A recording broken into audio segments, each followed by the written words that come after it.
இன்றைக்கி எங்கள் வீட்டில் 3 சப்பாத்தி மீந்து போச்சு. அதை வச்சு நாங்கள் இன்றைக்கி சப்பாத்தி பொடி மாஸ் மாதிரி ஒன்று பண்ண போகிறோம். நம்ம மீந்து போன சப்பாத்தியை இந்த மாதிரி நல்லா வெட்டி எடுத்துக்கலாம். ஒரு தக்காளி, ஒரு வெங்காயம் எடுத்து நம்ம நறுக்கி வச்சுக்கலாம். அப்புறம் இஞ்சி பூண்டு பேஸ்ட் இருந்தால் உங்கள்கிட்ட சேர்த்துக்கலாம். எங்கள்கிட்ட இஞ்சி பூண்டு பேஸ்ட் இல்லை, நாங்கள் இஞ்சியும் பூண்டையும் நச்சு வச்சுருக்கோம். கொஞ்சம் கறிவேப்பிலை எடுத்துக்கலாம். இந்த மாதிரி ஒரு கடாய் எடுத்துக்கலாம். இந்த மாதிரி ஒரு கடாய் சூடானோடனே எண்ணெயை ஊற்றிக்கலாம். தேவையான அளவு ஊற்றிக்கலாம்.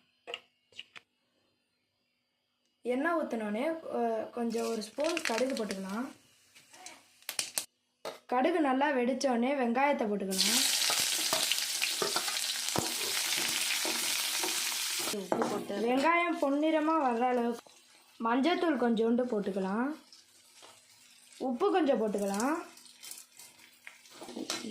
வெங்காயம் பொன்னிறமாக வர்ற வரைக்கும் நல்லா வதக்கிக்கலாம். வெங்காயம் இப்படி வந்த பிறகு இஞ்சி பூண்டு பேஸ்ட்டோ அல்லது இஞ்சி பூண்டு நச்சு வச்சதை இந்த மாதிரி போட்டுக்கலாம். கருவேப்பிலை போட்டுக்கலாம். தக்காளி இப்போ போட்டுக்கலாம். முட்டை உடச்சி ஊற்றிக்கலாம்.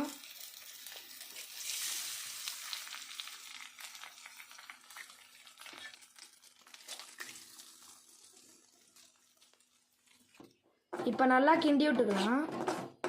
இப்படி முட்டையை நல்லா வேக வச்சுக்கலாம். மிளகாத்தூள் ஒரு ஸ்பூன் போட்டுக்கலாம். நல்லா வதக்கிக்கலாம். நம்ம நறுக்கி வச்ச சப்பாத்தியே இப்போ போட்டுக்கலாம்.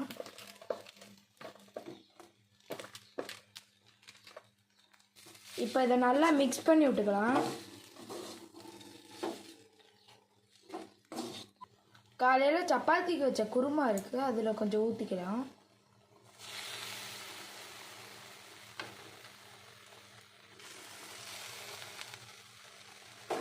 இப்போ நல்லா கிண்டி விட்டுக்கலாம்.